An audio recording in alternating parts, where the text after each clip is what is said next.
My Miami with Rene Gonzalez. In this episode, we visit the Wolfsonian Design Museum in Miami Beach.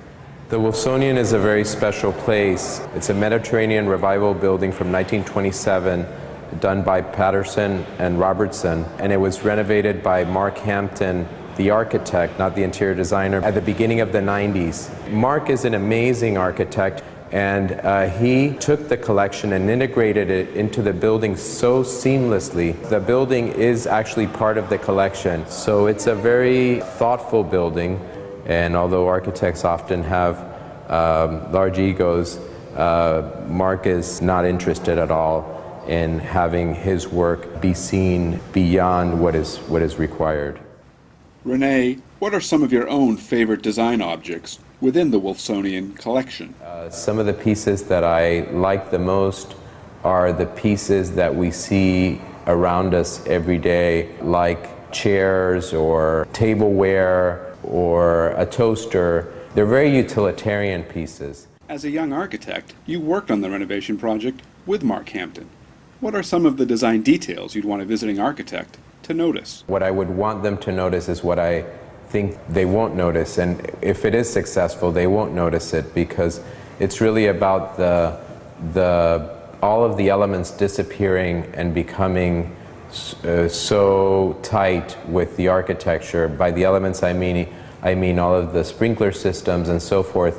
It really becomes integrated into the architecture in such a way that it becomes seamless. Mark Hampton is an expert at detailing all of the systems. The AC registers, the electrical systems are all thought through to a T. And the alignments and the relationship between those systems and the building and the collection itself is impeccable, unlike any other facility that I know of. We then asked a museum curator to point out some objects in the collection she thought would be of a special interest to architects. This was a painting that was done by Lloyd Morgan, who was a partner at Schultz & Weaver, and this is the complete works that Schultz & Weaver did. So the centerpiece you can see being the Waldorf Astoria.